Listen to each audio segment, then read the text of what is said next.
세레나! 당장 독일로 돌아와! 엄마, 그게 지금 무슨 말이에요? 네 남자친구는 너를 하나도 사랑하지 않아! 너가 위험에 빠지는 걸 보고도 도와주지 않을 게 뻔하구나! 엄마, 제발 일단 제 이야기 좀 들어보고 결정해요. 여러분은 늦은 밤까지 밖에서 데이트를 해본 경험이 있으신가요? 한국에 사는 사람이라면 누구나 심야 데이트 한 번쯤은 해본 경험이 있으실 텐데요.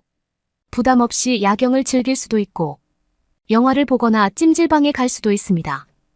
하지만 이 같은 일은 외국에선 쉽게 할 수 있는 일이 아닌 것 같은데요. 오늘 소개해드릴 사연은 한국으로 유학 간 딸 때문에 마음고생을 크게 했다는 독일 여성의 사연입니다. 그녀는 하나뿐인 딸이 겁도 없이 밤늦게 돌아다니자 아주 많은 걱정을 했다고 합니다. 특히 그 이유가 남자친구 때문이라는 사실을 알고는 당장 헤어지라며 호통을 쳤다고 하는데요. 하지만 그녀는 딸이 건넨 한마디 때문에 오히려 무안해지고 말았다고 합니다. 과연 그녀에게는 무슨 일이 있었던 걸까요? 독일 여성의 사연입니다. 감동시작 애청자 여러분. 영상 시작 전 좋아요와 불우이웃을 위해 끝까지 시청 부탁드립니다. 안녕하세요. 저는 독일의 미넨에서 거주하는 독일인 메사츠예요. 한국에 유학 간 딸을 두고 있죠. 한국에 관심이 많던 딸은 대학에 입학하며 한국어를 열심히 배웠어요. 교환 학생으로 유학 갈 수 있는 기회가 있다는 걸 알곤 차근차근 준비해서 한국으로 떠났습니다. 그 과정 모두 딸 아이 스스로 준비하고 계획해 합격까지 했어요. 그래서 딸의 선택과 결단에 응원을 보냈습니다. 잘 성장한 딸이 대견했고요. 하지만 한국인 남자친구를 만나면서 제 마음은 불안해졌어요. 먼 타지에 혼자 있는 것도 걱정되는데 그런 내 딸을 소중하게 대해주지 않는 한국인 남자친구가 마음에 안 들었거든요. 헤어지길 바라는 마음에 몇 번이나 전화를 걸어 딸에게 화를 냈어요.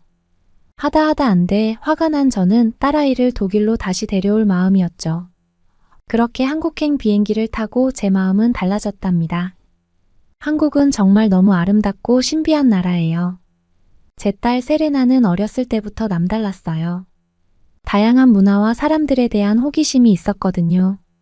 익숙한 인종이 아니면 어색하게 생각하고 다가가지 않는 어느 어린이들과는 달랐죠. 오히려 다르다는데 더 열광하고 관심을 보였거든요. 한국도 다르지 않았습니다. 지금은 오히려 한국의 콘텐츠들이 세계에서 인기를 얻으며 많은 관심을 받고 있어요. 하지만 세레나는 그전부터 한국에 대한 관심이 있었습니다. 사실 저를 포함한 대부분의 독일인들은 동양인을 구별하지 못해요. 검은 머리에 황색 인종으로 다 비슷해 보이죠. 그건 동양인들이 독일인을 비롯한 유럽인들을 바라보는 시각하고 비슷해요. 노랑 머리에 하얀 피부를 가진 외국인일 뿐. 어느 나라 국적을 가졌는지 차이점을 알긴 어려우니까요. 하지만 세레나는 신기하게 한국인을 구별할 줄 알았어요. 저는 이해할 수 없는데 한국인은 특유의 선함과 세련된 느낌이 든대요. 그건 한국인 스타일에서 오는 거라며 특유의 화장이나 옷차림 등을 저에게 이야기해 주었는데 아무리 들어도 전 모르겠더라고요. 그만큼 제 딸 세레나는 한국에 대한 관심이 남다른 아이였습니다. 대학에 들어가면서 고등학교 때와 다르게 시간 여유가 많이 생기니 한국어를 배우기 시작했어요. 그렇게 1년 동안 몰두하는가 싶더니 이내 한국 유학을 하겠다고 결심했죠. 제 의견은 중요하지 않았어요. 그렇게 되었다고 일종의 통보를 받은 셈이거든요. 교환학생 자격으로 유학을 가는 거라 기숙사를 비롯해 생활비에 대한 부분도 이미 어떻게 할지 계획을 다 짜둔 상태였습니다. 제가 가지 말라고 할 이유가 없었죠. 그렇게 딸 세레나가 한국으로 떠났어요. 한국에 갔지만 1년 동안 공부했던 한국어가 익숙하지 않아 영어로 대화한다는 다소 민망한 이야기도 초반에는 전해 들었습니다. 하지만 서로의 문화를 존중해주는 한국인 친구들 덕분에 지내는 게 힘들지 않다는 안도의 말도 해주었어요. 그렇게 세레나는 한국에서 유학생활로 많은 도전과 성장의 기회를 접하고 있었습니다. 그렇게 몇 달이 흘렀을까요? 독일에서 한국어를 공부했던 때에 비해 빠르게 한국어가 늘었다는 느낌을 받았어요. 저와 전화를 하는 도중에 옆에서 말을 거는 한국인 친구에게 짧지만 분명한 한국어로 답하는 세레나를 볼 수 있었거든요. 놀랍기도 하고 자랑스러웠어요. 젊은 나이답게 빠르게 생활에 적응하는 딸아이가 대견했거든요. 밤새 공부를 한다고 생각했던 전 세레나가 한국에서 더 많이 성장해 오길 바랐죠. 다양한 경험을 하고 한국 문화를 접하면서 생각이 확장되길 바라는 엄마 마음이었습니다. 그리고 한국 생활을 통해 독일을 더욱 자랑스럽게 여기는 법을 배웠으면 했어요. 그렇게 한국에서 유학하는 세레나의 생활은 즐거운 것 같았습니다. 자주는 아니지만 세레나가 한국에서 생활하는 모습들을 사진 찍어 메일로 받고 있었어요. 자주 들여다볼 수 있는 거리가 아니고 다 큰 아이라 매번 화상 전화를 통해 무엇을 하는지 감시하고 싶지 않았습니다. 딸아이를 믿고 먼 나라로 보낸 만큼 잘 지내고 있다는 소식을 사진으로 확인받는 것 정도로 세레나의 소식을 알고 싶었죠. 친구들과 잘 지내는 모습, 경복궁 같은 고궁에 갔던 날, 맛있는 한국식 음식을 먹는 상황 등 다양하게 사진들을 받아볼 수 있었어요. 사진 밑에는 하나씩 어떤 상황인지 코멘트를 달아주었습니다. 덕분에 딸아이가 한국에서 어떤 생활을 하고 어떤 친구들을 만나며 어떻게 지내는지 알 수 있었어요. 그러다 깜짝 놀랄 만한 사진이 한눈에 들어왔습니다. 주위가 상당히 깜깜한 밤이었어요. 불빛이 거리를 비추고 있었지만 그건 누가 봐도 한밤중이라는 걸 알 수 있었습니다. 편안한 차림으로 밤거리에 나온 딸, 그리고 그 딸에게 장난스레 장난을 치는 한국인 남자의 모습이었어요. 저는 당황했습니다. 한밤에 거리를 나온 것도 모자라 보란 듯 사진을 찍어 여유를 부리는 딸을 보자 불안했어요. 남자친구라고 소개한 한국인 남자의 모습을 보고 화가 났죠. 위험하게 밤에 여자친구가 나오면 말려야지 하고 아무렇지 않게 웃고 떠드는 모습을 보니 제 딸을 사랑하지 않는 것 같았어요. 사랑한다면 위험한 밤거리에 약한 여자친구를 나오게 하지 않을 테니까요. 사진에 찍힌 딸과 딸의 한국인 남자친구. 그리고 사진을 촬영해준 누군가까지 적어도 3명 이상이 늦은 시간에 함께했다는 사실 하나로 저는 머리 끝까지 화가 났습니다. 그래서 한국 시간으로 아침이 되길 기다렸어요.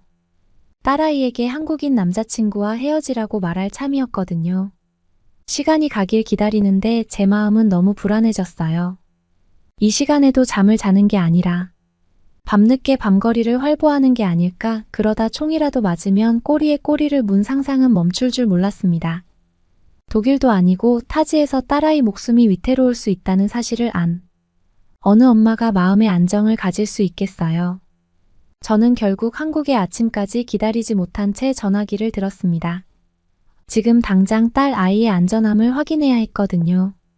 다행히 딸은 밤거리를 활보하는 게 아니었습니다. 자다 깬 목소리로 무슨 일이 있냐는 듯 전화를 받았기 때문이죠.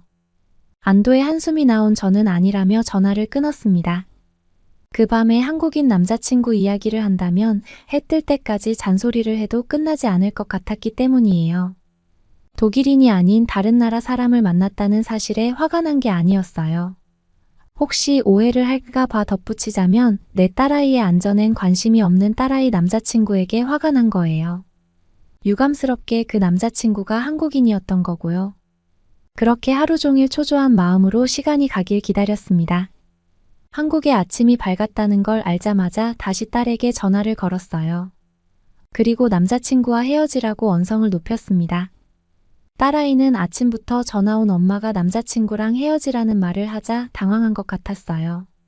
그리곤 대체 무슨 일이냐고 저에게 되물었죠. 헤어지라는 이유를 알지 못한다는 사실에 전 더 화가 났어요. 여자로서 자신이 어떤 대우를 받고 있는지 모른다는 건 심각한 상황이라고 느꼈습니다. 옆에서 제가 돌봐줄 수 있는 상황도 아니었으니까요. 먼타지에서 자신의 안전은 눈꼽만큼도 생각 안 하는 남자친구랑 헤어져야 하는 이유를 모르다니 저도 모르게 맙소사라는 말이 튀어나왔어요. 저는 차분히 딸에게 이유를 설명했습니다. 여자를 배려하지 못하고 안전을 책임지지 못하는 남자는 남자로서 자격이 없다고 말이에요. 차분하게 이유를 설명하며 엄마는 너를 사랑하기에 너를 소중히 대하고 배려할 줄 아는 사람을 만났으면 한다. 고 전했어요. 하지만 세레나의 반응은 저를 결국 화나게 만들었습니다. 한국인 남자친구는 그런 사람이라며 헤어지라는 이유를 모르겠다고 반문했죠. 결국 저는 참지 못하고 목소리가 커졌어요. 한밤중에 너를 불러내 장난치며 밤거리를 돌아다니는 남자가 너를 사랑할 일 없다고요? 언제 총을 맞아 그 자리에서 죽을지 모르는데 그걸 지켜보는 남자가 너를 사랑한다고 저는 오히려 딸아이에게 따지듯 물었어요. 그러자 딸아이가 갑자기 웃음을 터뜨렸습니다. 그러면서 저에게 그러더라고요. 엄마 여기는 독일이 아니라 한국이야 라고 말이에요. 그래서 저는 되물었죠. 알아 그래서 그게 너의 안전과 상관없는 게 아니잖아 라고요. 여전히 웃음기를 가시지 못하던 세레나는 오히려 차분해진 목소리로 저에게 말했습니다. 엄마 한국은 총기 소지를 못해 한국보다 안전한 나라는 전 세계에 흔치 않을 거야 라고 말이에요. 저는 몇 번이나 물었어요. 총이 없다고 총이 왜 없어? 그럼 한국 경찰은 손으로 도둑을 잡니? 저는 딸의 말을 이해할 수가 없었어요. 요즘 같은 시대에 총이 없는 나라가 있다니요. 하지만 그렇다고 해서 한국이 안전하다는 증거가 될 수는 없었습니다. 원래 사람이 무서운 거지 총이 무서운 건 아니었으니까요. 총이 없더라도 나쁜 마음을 먹은 강도들은 칼을 들고서라도 덤벼들 것이 뻔하니까요. 총이 없다고 안전할 거라고 생각하는 딸이 바보 같았습니다. 하지만 오히려 딸은 저를 보며 서운하다고 이야기했어요. 엄마는 지금까지 자기가 머물고 있는 한국에 대해 알아보지도 않았느냐면서요. 딸의 말은 이러했습니다. 한국을 독일처럼 생각하면 안 된대요. 한국은 밤에 돌아다녀도 전혀 위험한 것이 없고 오히려 밤에 야경을 보려고 한국을 여행하는 사람들도 많다면서요. 저는 반신반의하면서도 솔직히 한국에 대해 잘 모르고 있다는 사실을 깨달았습니다. 그리고 그제서야 제가 얼마나 딸아이에게 무관심했는지도 알게 되었죠. 한국이라는 나라가 아시아의 한 나라라는 것 정도만 알았어요. 한국 문화가 세계적으로 알려지기 시작하면서 개발도상국 같은 못 사는 나라가 아니라는 것도 알았죠. 하지만 엄마로서 딸아이가 머무는 나라인데 어떤 나라인지 알아보지 못했다는 생각에 제 자신이 한심해졌습니다. 그래서 한국에 가야겠다고 생각했어요. 한국이라는 나라를 아무리 독일에서 검색해 알아본다 하더라도 내 딸이 머무는 나라니까 눈으로 확인하는 게 더 정확할 거라는 생각이 그제서야 들었던 거예요. 한국으로 가는 가장 빠른 비행기를 예매했습니다.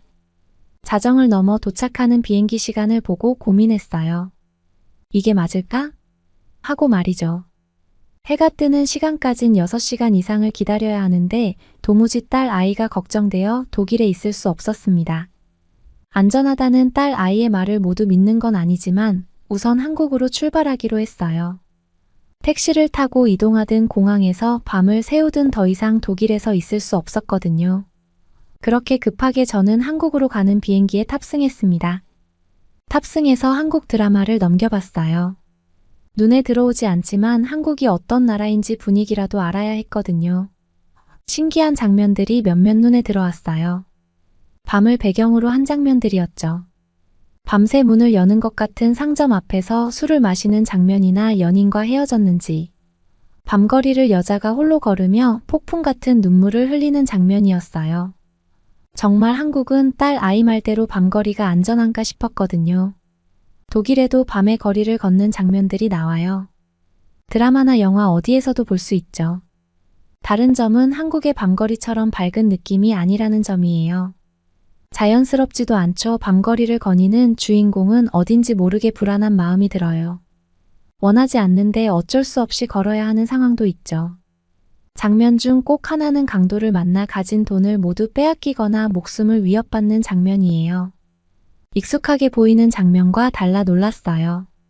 그리고 한편으론 한국에 내렸을 때 어떤 장면이 눈에 펼쳐질까 기대가 되었습니다. 사실 이때까지도 완전히 다 믿는 건 아니었어요. 독일에도 몇몇 도시는 밤에 상대적으로 안전한 곳이 있거든요.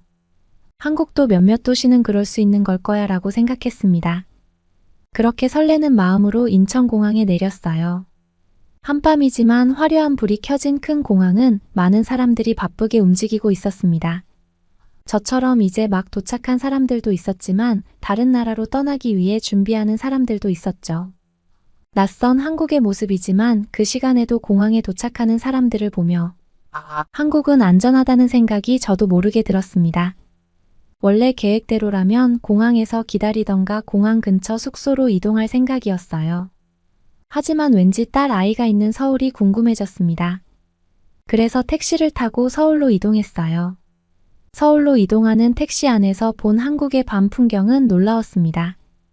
자정을 넘긴 시간인데 많은 차들이 움직이고 있었고 도시는 화려한 불빛으로 가득했거든요.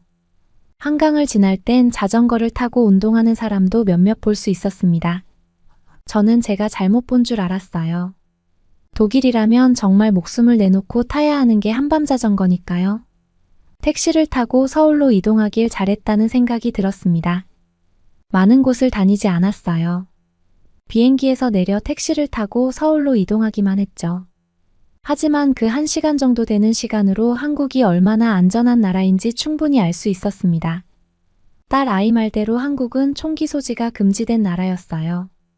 그리고 밤 문화가 상당히 잘 발달된 나라였죠. 단순히 안전한 게 아니라 밤에도 즐길 거리가 풍부했어요. 저는 딸에게 도착했다는 전화를 함과 동시에 미안하다는 말도 전했습니다. 독일에서 절대 즐기지 못할 밤의 아름다움을 마음껏 즐겼을 딸아이의 행복을 저 역시도 느끼고 있었거든요. 한국의 밤은 낮보다 아름다웠습니다. 제가 평생을 독일에 살면서 느끼지 못했던 밤의 매력을 충분히 느낄 수 있었거든요. 숙소 앞에만 가도 밤늦게까지 여는 식당 카페가 즐비했습니다. 한강에 가면 야경을 보며 끓여 먹는 라면은 지금도 그 맛을 잊지 못해 생각날 정도예요. 낮엔 복잡하게 많은 사람들이 붐비는 도로인데 밤이면 포장마차라 불리는 먹거리가 생기는 것도 정말 신기하고 재밌었어요.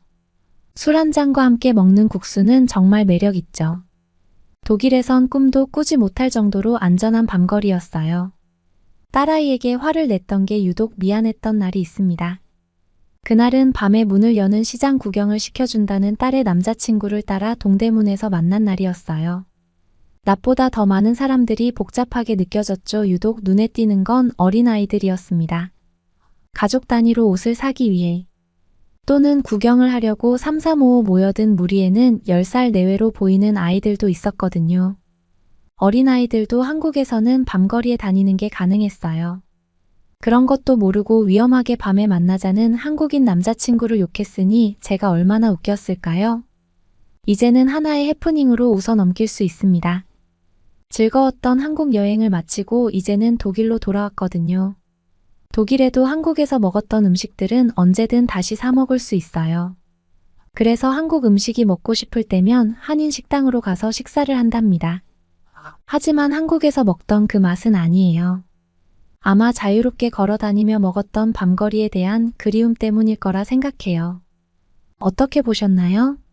밤늦게 돌아다니는 딸 때문에 한국에서의 안전에 대해 걱정했지만 직접 한국에 와서 한국의 밤거리를 경험한 후에는 한국이 얼마나 안전하고 아름다운 나라인지를 깨닫게 된 독일 여성의 경험담이었습니다. 한국에 유학 온 딸 때문에 그 부모까지도 한국을 사랑하게 되었다는 사실이 정말 흥미로운데요. 앞으로도 딸과 함께 한국에 대한 좋은 추억을 많이 쌓으며 한국을 계속해서 사랑해 주었으면 좋겠네요. 그러면 더욱 감동적인 다음 사연으로 넘어가겠습니다. 아니, 한국 남자와 결혼을 한다고? 너 미쳤니? 이제 2번 다시는 보지 말자꾸나. 불같이 화가 난 영국인 아버지가 있습니다. 이 아버지는 왜 그토록 한국인 남자와 결혼하는 게 못마땅한 것일까요? 안녕하세요. 저는 영국 런던에 살고 있는 로스차일드 가문이 코미카입니다. 저희 가문은 영국에서 중세시대 때부터 권력과 영토를 통제했던 귀족 가문입니다. 할아버지는 높은 직위의 백작이셨고 영국 전반의 정치와 행정에 권위 있는 가문이 집안입니다. 영국 런던은 세계 상위 1%의 사람들이 살고 있는 가장 고물가의 도시라고 알려져 있는 곳입니다. 우리는 그곳에서 태어나고 자란 늘 자랑스럽게 여기지만 이제는 귀족 가문이라는 말이 의미가 없을 만큼 무색한 세월을 살고 있죠. 하지만 아직도 우리 가문은 주요 가문들과 연계되어 아무하고나 만나고 결혼할 수 없습니다. 요즘 같은 시대에 이게 말이 되나요? 또 이런 게 말이 안 되지만 영국 사회에서는 은연중에 다들 이걸 의식하고 산답니다. 저희 집안은 이런 예로부터 내려오는 보수적인 집안입니다. 그러다 보니 아버지의 자존심은 하늘을 찌르지요. 그래도 다들 우리는 기쁨을 잃지 말아야 한다는 강박 속에 살고 있었습니다. 언니는 물론 저도 집안에서 정해둔 약혼자가 있고요. 그러다가 집안이 발칵 뒤집어지는 일이 생기게 됐어요.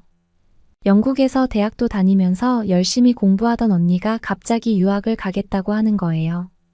미국, 영국이 아닌 아시아의 작디작은 나라인 한국으로요. 이게 말이 되나요? 아버지는 아시아를 가보신 적도 없지만 한국에 대해서는 한국 전쟁만 기억하는 사람이었어요. 벌써 언니가 한국으로 유학을 간다고 한 지가 언제인지 기억도 나지 않을 만큼 오래되었네요. 언니가 그 당시 유학 간다고 해서 아버지가 정말 화가 많이 나셔서 노발대발하셨어요.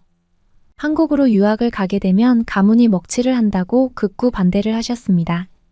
언니는 식음을 전폐하고 아버지와 맞서 싸웠죠. 저는 가운데서 이러지도 저러지도 못하고 있었죠.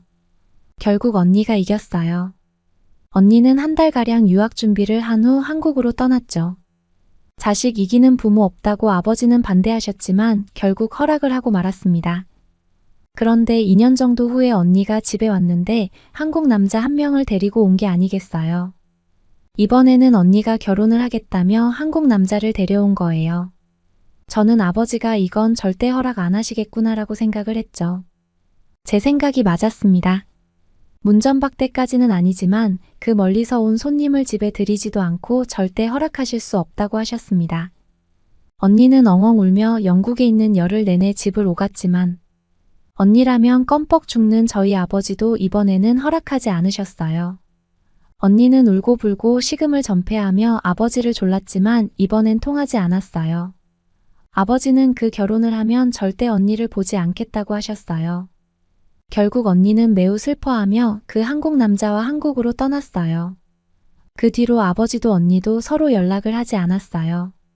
저는 가끔 언니와 이메일을 주고받았지만 아버지 때문에 언니를 만나러 가지는 못했어요. 언니가 한국으로 돌아가고 2년 정도 시간이 흘렀을 때 언니가 결혼을 한다고 이메일을 보냈어요. 저는 가고 싶었지만 갈 수가 없었죠. 그러다가 몇 달 뒤 회사에서 중국 출장이 잡혔어요. 그래서 언니한테 중국으로 와달라고 했고 중국에서 만나서 그동안의 얘기들을 다 들었죠. 우리 자매는 만나는 내내 울기만 했어요. 아버지는 굉장히 무서운 분이셨거든요. 이렇게 시간이 흐르고 흘러 10년이라는 시간이 지났어요. 그러던 중 작년부터 아버지가 식사만 하시면 토를 하시고 소화가 안 되시는 거예요. 그래서 급하게 영국의 큰 병원을 갔고 의사에게 청천벽력 같은 소리를 들었어요. 아버지가 대장암 말기라는 거예요. 너무나 황당했죠. 아버지가 얼마나 건강한 사람인지 우리 아버지는 정말 생활습관도 올바른 성실하고 멋진 분인데 말이죠. 저는 슬픔을 이루 말할 수가 없었어요. 그렇게 치료를 받으시면서 약 6개월이 흘렀고 아버지 병은 크게 진전되지 않았어요. 어느 날 아버지가 저를 불러서 말씀하셨어요. 이제 자신은 얼마 남지 않은 것 같다고 죽기 전에 언니를 한번 보러 가겠다고 하시는 거예요. 그래서 그 몸을 어떻게 해외를 가시냐고 언니를 오라고 하겠다고 했더니 그래도 아버지가 그렇게 예뻐했던 딸이 어디서 어떻게 사는지는 보고 죽어야겠다고 하시는 거예요. 저는 더 이상 아버지를 말릴 수가 없었고 최대한 의사와 상의하고 위험 상황 대처 방법을 익힌 후 한국으로 떠났어요. 한 달 전에 전화로 언니한테는 미리 얘기를 해놓고 출발했죠. 출발 전 아버지가 말씀하시는 거를 보고 깜짝 놀랐어요. 아버지는 아직도 한국은 전쟁이 진행되고 있는 나라고 오랫동안 일본의 식민지였던 나라라서 사람들이 살아가는데 불안한 나라로 인식하고 계시는 게 아니겠어요. 저는 K-팝과 BTS 등을 통해 대충 발전된 나라로 알고 있었는데 아버지가 그렇게 생각하고 계신지는 몰랐어요. 그래서 언니가 한국 학교에 교환학생으로 간다고 했을 때 그렇게 극구 반대하신 거라고 하시더라고요. 저는 아버지께 한국은 지금 매우 선진화된 나라이며 전쟁은 일어나지 않고 있다고 말씀드렸죠. 그래도 못 믿는 눈치였어요. 어쨌든 아버지를 모시고 한국으로 출발했어요. 한국의 인천공항이라는 곳에 도착을 했습니다. 비행기에서 내릴 때쯤 아버지가 숨을 힘들게 쉬시고 계셨어요. 그래서 힘드시냐고 여쭤보니 일단 좀 어디 누우셔야겠다고 하시는 거예요. 그래서 주위를 둘러보니 안내하시는 분들이 계셔서 여쭤보니 랩존이라는 곳으로 안내를 해주시더라고요. 그곳에 가니 누워서 쉴 수 있는 의자들이 쭉 있었어요. 인천공항은 편의시설이 굉장히 잘 되어 있더라고요. 저도 아버지 옆에서 좀 누워 있었어요. 아버지는 약 1시간 가까이 누워 계시더니 호흡이 돌아오셨고 좀 편안해지셨다고 하셔서 밖으로 나갔어요. 안내하시는 분이 너무 친절하게 해주시고 몸이 불편하다는 걸 말씀드렸더니 옆에서 한참 동안 지켜봐 주시기도 하셨어요. 아무리 공항 직원이라지만 어떻게 이렇게 친절할 수 있나 싶었어요. 아버지는 공항을 한번 쭉 둘러보시면서 저에게 공항이 꽤 좋다고 하시고 사람들이 생기 있어 보이신다고 하셨어요. 당신이 생각했던 한국은 아닌 것 같다고 하시더라고요. 아버지를 모시고 밖으로 나가니 언니와 형부가 마중 나와 있었어요. 언니는 아버지를 보자마자 와락 껴안으며 엉엉 울기 시작했어요. 저는 형부를 중국에서 본 적이 있어서 인사를 드리고 언니와 아버지를 지켜봤어요. 그 모습을 보니 서로 너무나 애타게 그리워하고 있었구나 생각했죠. 저도 덩달아 얼마나 울었는지 몰라요. 형부는 훤칠한 키에 잘생기셨더라고요. K-팝에 나오는 사람들처럼 멋있었어요. 언니가 왜 그토록 아버지 뜻을 어기며 한국까지 왔는지 형부를 가까이서 보니 이해가 됐어요. 형부는 공항을 나오는 내내 아버지를 부축하며 계속 자기 때문에 죄송하다고 얘기를 하는 거예요.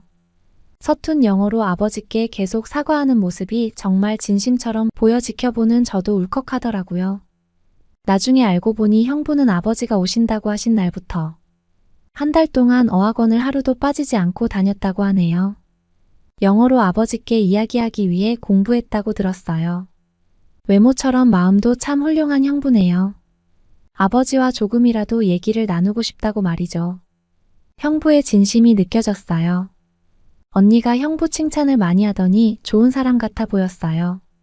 공항 밖에 대기해놨던 자동차를 타고 언니 집으로 출발을 하였어요. 형부가 운전을 하는 차는 엄청 넓고 편했어요. 의자도 뒤로 다 젖힐 수 있어서 아버지가 편안하게 있으실 수 있다고 하셨어요. 아버지가 오신다고 형부가 카니발 리무진이라고 하는 차로 바꿨다고 하더라고요. 그런데 아버지를 위해서 시트도 편안한 거로 바꾸고 실내도 엄청 이쁘게 해놨더라고요. 아버지는 이런 차는 난생 처음 타보신다며 신기해하셨어요. 성인인 제가 일어서도 머리가 닿지 않을 만큼 높은 천정에 차 안에 냉장고도 있고 형부가 아버지 드시라고 냉장고 안을 꽉 채워놨더라고요. 센스가 있으신 형부네요. 아버지는 이 차가 한국 차라는데 더 놀라셨어요. 아버지는 한국이 전쟁이나 하고 있는 나라인 줄 알았는데 이런 엄청난 차량들도 만들고 있다니 놀라셨죠. 언니네 집에 도착해 주차장에 주차를 했어요. 저는 언니가 아파트에 사는 걸 알고 있었고 어떤 시스템인 줄 알고는 있었어요. 그러나 아버지는 이런 건물에서 다 같이 모여 사냐고 하시면서 너무 갑갑해 보인다고 하셨어요. 그러시면서 계속 이런 데서 살았냐고 좀 안타까워 하셨어요. 가장 같아 보인다고 할까요? 영국에선 볼 수 없는 형태의 주택이니까요. 그런데 아파트 안에 들어가셔서는 어떻게 이런 건물 안에 이런 넓은 집이 있을 수 있냐며 감탄하셨어요. 언니 집은 매우 넓은 평수이며 안마의자, 에어컨, 엄청 큰 TV 등 없는 게 없었어요. 형부는 아버지를 모시고 바로 안마의자에 눕혀드렸어요. 아버지는 20분 정도 지나니 거기 위에서 쿨쿨 코까지 골면서 주무시는 게 아니겠어요. 피곤도 하시고 안마의자가 엄청 편하셨나 봐요. 그래서 아버지가 깨시고 난 다음에 저도 누웠어요. 한국에 있는 동안에 언니네 집 갈 때마다 몇 번을 했는지 몰라요. 정말 피곤이 싹 풀리더라고요. 형부의 어머니가 오셔서 잡채와 불고기라는 음식을 해주셨어요. 외국인 분들이 제일 좋아하는 음식이라며 손수 차려주셨는데 너무나 맛있었어요. 인상도 좋으시고 아버지께 엄청 친절하게 잘해주셔서 너무 감사했어요. 아버지도 너무나 잘 드셨어요.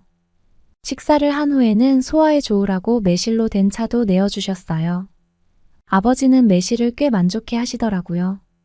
소화에 좋다고 하니 영국에 가져갈 수 있는 방법을 생각해 봐야겠어요.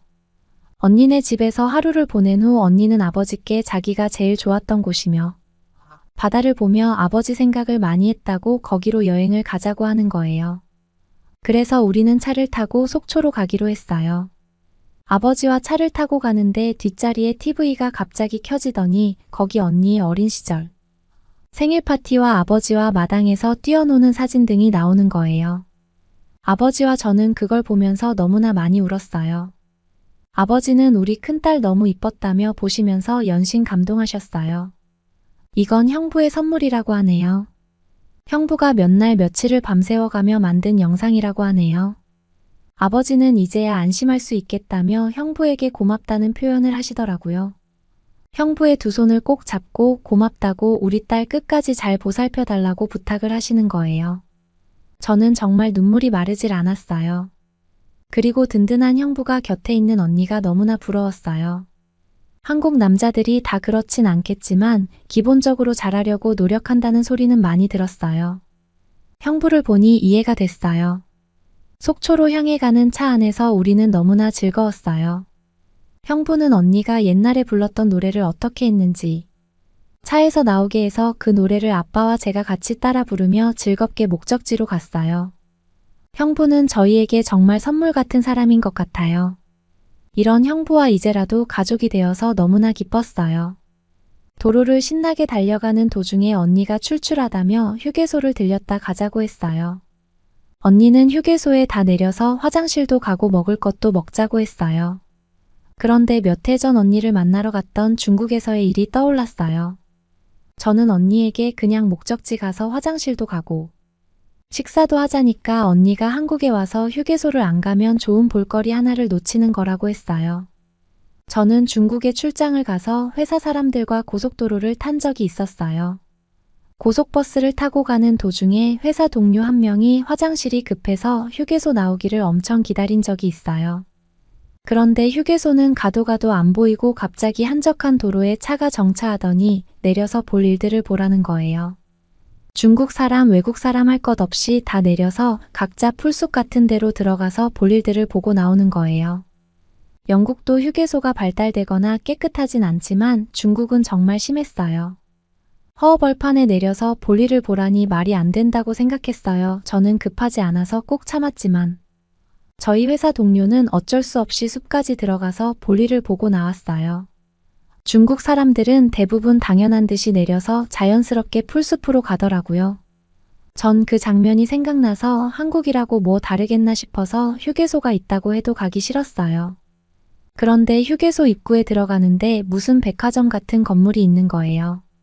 차도 엄청 많았고요. 건물을 보니 좀 안심이 됐어요. 우리는 내려서 각자 화장실을 갔어요. 언니와 화장실을 가는데 언니가 돈도 안 내고 화장지도 안 들고 그냥 들어가는 거예요. 그래서 언니에게 결제했냐고 물으니 언니는 한국은 화장지도 다 무료라는 거예요. 저는 깜짝 놀랐어요. 더군다나 화장실 안은 반짝반짝일 정도로 깨끗했어요. 이렇게 많은 사람들이 오가는데 계속 청결을 유지할 수 있는 게 신기했어요. 그런데 어떤 청소하시는 분 같은 분이 계속해서 세면대를 닦고 계시는 거예요. 비결이 거기에 있더군요. 화장실을 나와서 걸어가는데 옷을 파는 곳도 있고 각종 편의시설들에 깜짝 놀랐어요. 영국은 스타벅스라든지 KFC 같은 건 있는데 휴게소가 굉장히 작고 화장실도 유료이며 전혀 깨끗하지가 않아요. 그러니 저는 눈이 휘둥그레질 정도로 신기하게 쳐다봤죠. 언니가 왜 휴게소를 들려야 한다고 했는지 이해가 되더라고요. 언니 말로는 중국도 이제는 한국의 휴게소를 본받아서 휴게소들이 많이 지어졌다고 하더라고요. 정말 한국식 휴게소는 전 세계 어딜 가도 보기 힘든 광경이었어요. 우리는 식당으로 가서 먹을 걸 주문했어요. 주문하는 방식이 정말 현대적이었어요. 형부가 능숙한 솜씨로 키오스크에 서서 이것저것 누르더니 카드를 넣고 간단하게 결제를 하더라고요. 사람들은 키오스크 앞에 쭉 줄을 서서 질서 있게 기다리며 주문을 하더라고요. 한국 사람들은 질서를 참 잘 지키는 것 같았어요. 다들 저를 보면 환한 얼굴로 뭔가 말을 하고 싶어 하는 것 같기도 하고 눈인사도 해주고 엄청 친절했어요. 별거 아니지만 기분이 좋아지는 인상들을 하고 있었어요. 아버지는 형부에게 도대체 자기가 알던 한국은 뭐였냐며 한국을 무시했던 걸 시인하셨어요. 그리고는 솔직히 영국보다 한국이 더 발전된 나라인 것 같다고 인정까지 하셨죠. 아버지 같은 분이 이런 말을 할 정도라니 한국의 발전된 모습은 모두가 인정해야 할 것 같았어요. 이런 곳에서 살고 있는 언니가 부러워지기 시작했어요. 모든 걸 신기해 하시는 아버지를 모시고 우리는 식당으로 가서 김밥과 라면이라는 것을 먹었어요. 언니 말로는 한국 사람들이 휴게소에서 가장 많이 먹는 음식이 이거라고 하더라고요. 김밥은 한 입에 먹기 좋게 잘려 있었고 고소한 향이 났어요. 엄청 고소하고 안에 들어있는 채소들이 조화가 잘 되어서 그런지 맛있었어요. 라면은 좀 매웠지만 계속 먹게 되는 음식이었어요. 아버지와 저는 말 한마디 안 하고 후루룩 먹었어요. 배도 고팠겠다. 맛도 있겠다. 얼마나 후다닥 먹었는지 몰라요. 저는 너무 욕심을 내서 먹었는지 속이 더부룩해질 때까지 먹었어요. 그리고는 커피 한 잔을 마시는데 소화가 너무 안 되는 것 같은 거예요. 그래서 형부에게 속이 너무 더부룩하다고 말하니 형부가 일어나서 바로 약을 사오더라고요. 휴게소에 약국이 있다니 말이 안 되었죠. 영국에서는 상상도 할 수 없는 일이었어요. 한국 사람들은 사람들이 필요한 모든 걸 갖춰 놓는구나라는 생각이 들었어요. 가스 활명수라는 거를 마셨어요. 마시고 나니 속이 좀 내려가는 것 같더라고요. 더부룩함이 없어지니 다시 기분이 좋아졌어요. 화장실도 가고 배도 채웠고 커피도 한잔 했으니 다시 속초로 출발을 하였어요. 한국의 고속도로는 연결되는 지점들이 너무 자연스럽게 연결이 돼서 신기했어요. 도로들도 널찍하고 톨게이트는 멈추지 않고 그냥 지나갈 수도 있고 해서 그런지 차들이 그렇게 많이 막히지는 않더라고요. 영국 톨게이트에서는 전자 시스템이 되어 있지만 꼭 멈춰서 안전바가 올라가야 갈 수가 있어서 차가 몰리는 날이면 엄청 막혔거든요. 한국은 그 속도 그대로 통과하니 좋더라고요. 한국 고속도로는 터널들이 좀 많더라고요. 자칫 지루할 수 있지만 터널 안에 색다른 조명들을 해놔서 그거 보는 것도 재미더라고요. 언니 말로는 한국은 땅이 좁고 산들이 많아서 이렇게 터널을 뚫어야 빠르게 갈 수 있다고 했어요. 터널들이 이렇게 많은데 다 안전하게 유지되고 있는 게 신기했어요.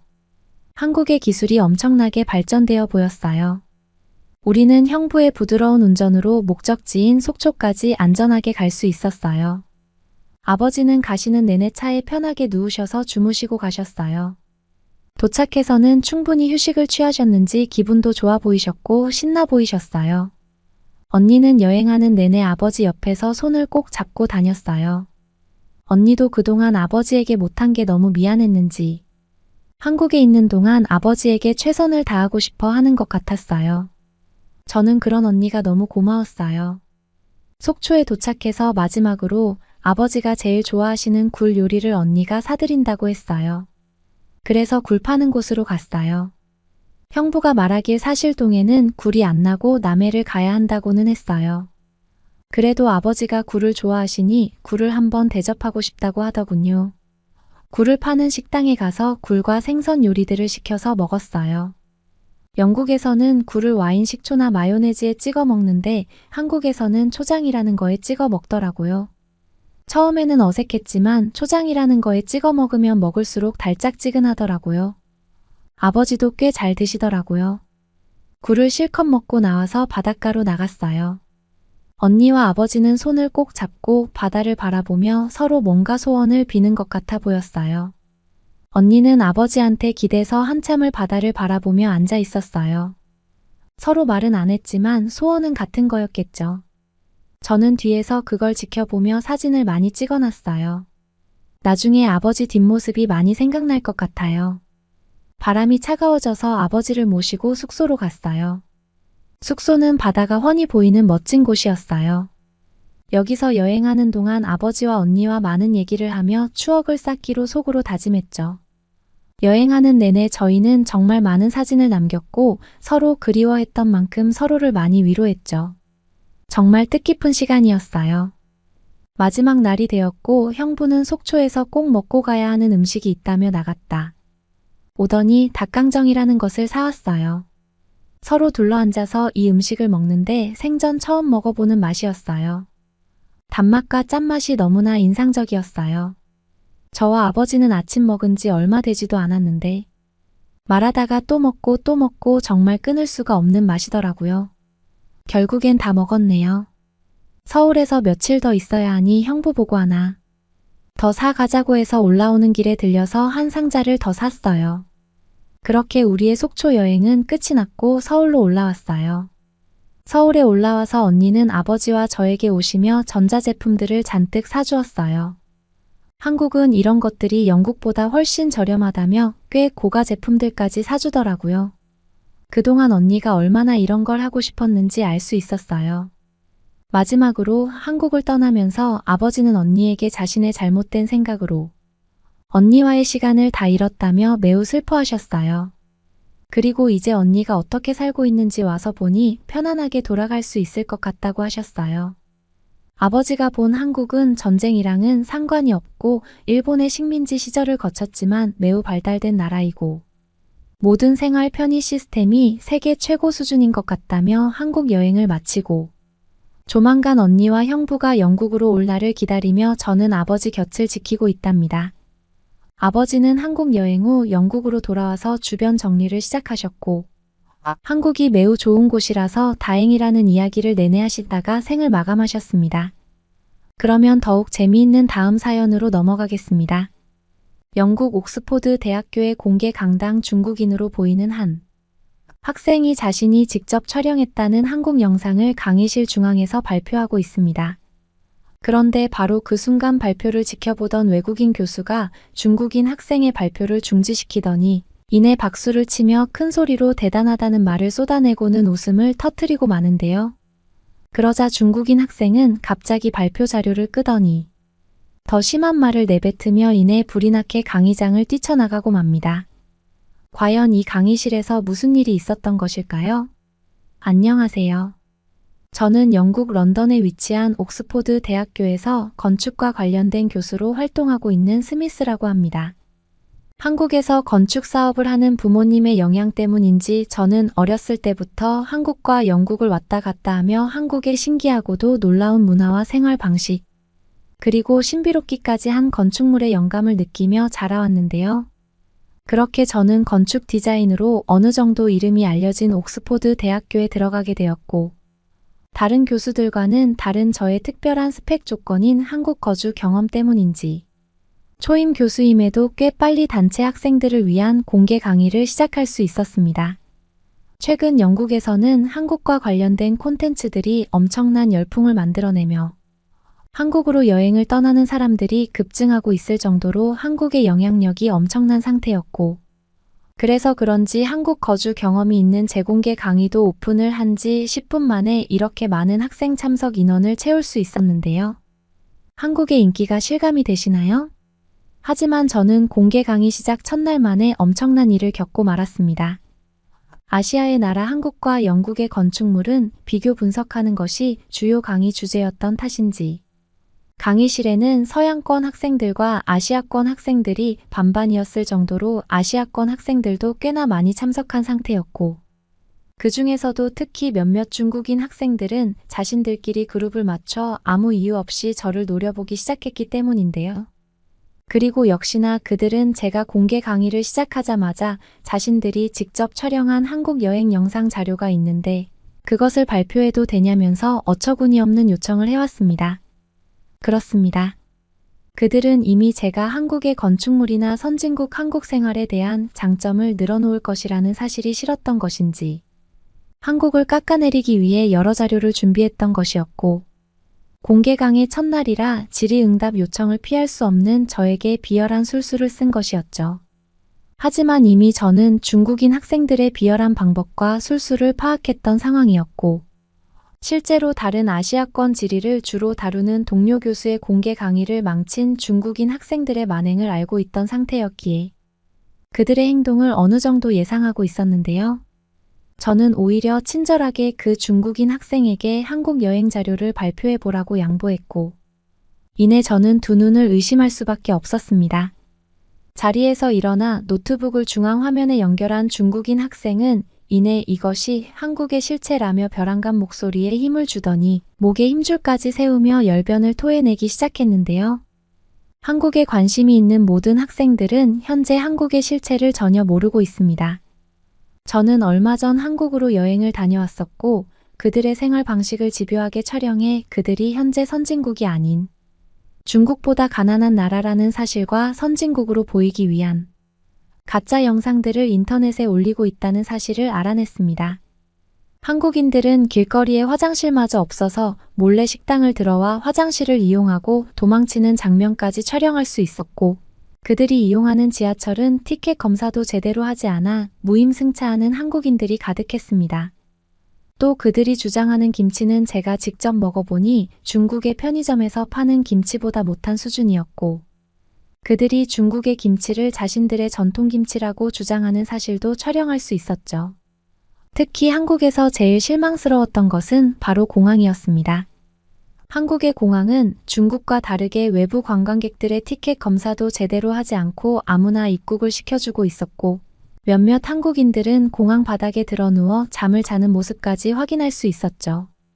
교수님은 당연히 한국의 건축물이나 생활 방식이 엄청난 선진국이라는 사실을 강의하시려는 것 같은데, 저는 학생들의 알 권리를 위해 제가 직접 촬영한 한국의 실제 자료를 강의 시작 전 먼저 발표하는 바입니다. 중국인 학생은 뿌듯한 표정을 지으며 마치 저의 당황한 표정을 기다리는 듯 했지만, 저는 중국인 학생이 직접 촬영했다는 한국 여행 영상의 시작 부분을 보자마자 이것이 모두 가짜라는 사실을 이미 파악한 상태였는데요.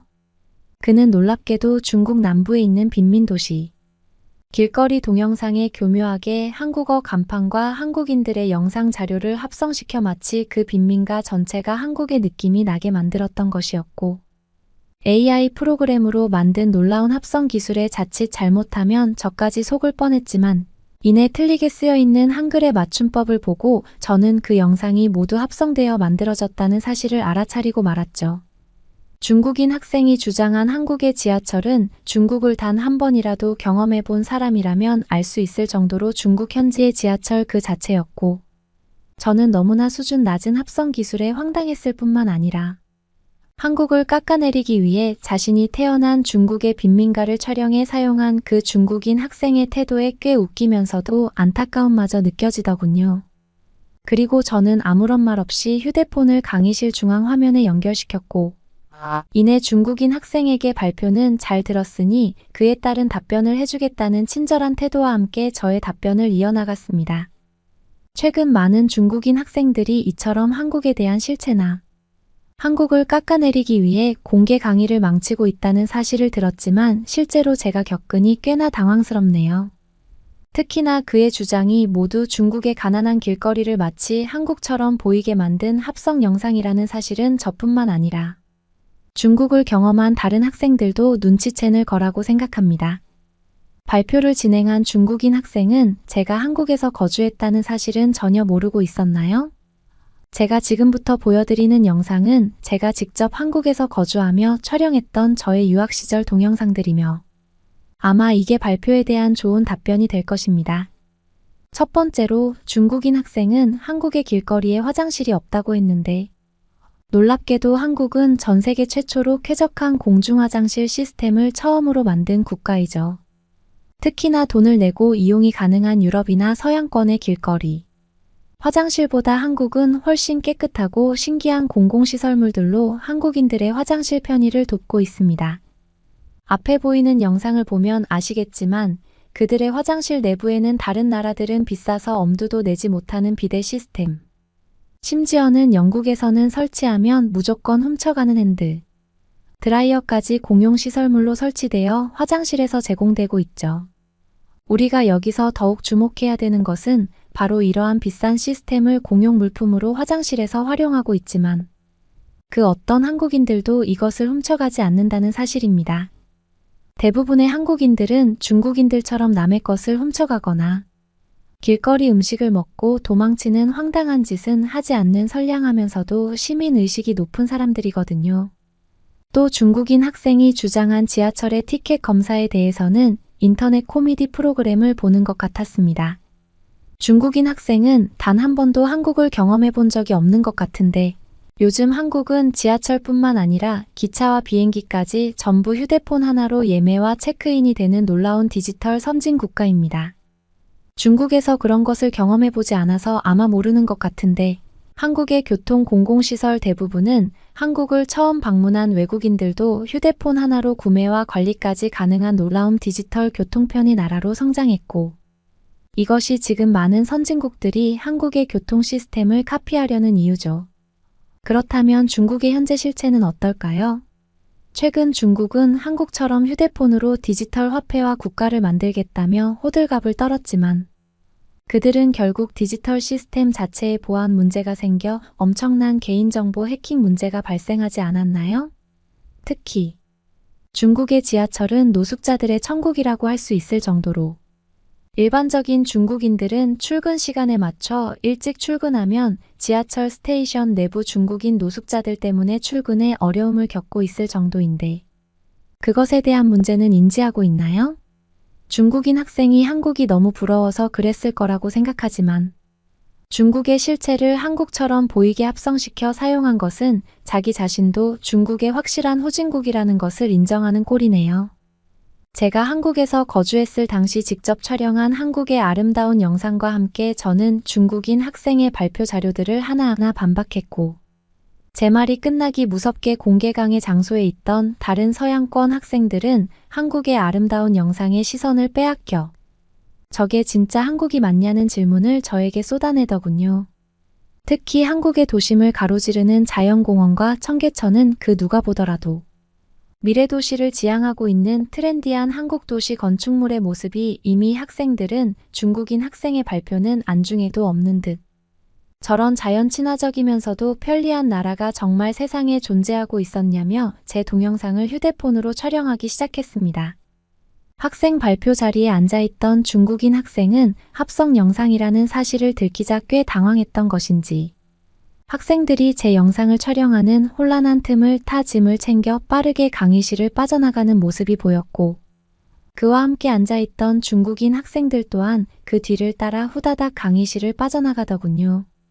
한국을 실제로 경험하지 않은 교수였다면 그 중국인 학생의 합성 영상에 1%라도 당했을 가능성이 있었겠지만 어렸을 때부터 한국을 왔다 갔다 하며 부모님을 따라 거주까지 했었던 저에게는 한국을 억지로 깎아내리고 열등감을 표하는 그 중국인 학생이 안타깝게 느껴질 뿐이었습니다. 강의를 듣고 있던 학생들은 저에게 또 다른 한국의 아름다운 영상이나 그들의 실제 생활을 볼 수 있는 영상을 보여달라며 난리를 쳤고 저는 제가 직접 한국에서 촬영한 한국생활 브이로그를 강의 화면에 연결해 송출하며 다시 저의 설명을 이어나갔는데요. 그럼 선진국 한국의 강의를 이어서 진행하겠습니다. 영상은 제가 직접 한국에서 지냈을 당시 촬영한 영상이며 해당 영상은 한국인들에게는 그저 평범한 일상이지만 우리에게는 너무나 특별하고 신기한 자료들로 구성되어 있습니다. 첫 번째 영상의 주제는 바로 한국의 지하철에 있는 병원입니다. 많은 서양권 학생들이 현재 병원을 이용하는 것에 어려움을 느끼고 간단한 병원 진단만 보더라도 상상 이상의 병원비가 나오는 경험을 했을 텐데요. 놀랍게도 한국은 별다른 예약 없이 대부분의 경우 모든 증상의 병을 간단하게 동네 병원에서 치료할 수 있으며 그들의 병원비는 영국과는 비교되지 않게 굉장히 저렴합니다. 특히 그들은 이처럼 병원의 편리한 이용을 위해 지하철과 버스터미널 등 공공장소에 마저 상당한 시설의 병원 시설을 설치해 운영하고 있고 이것이 바로 한국의 대단한 선진국이라는 증거이죠.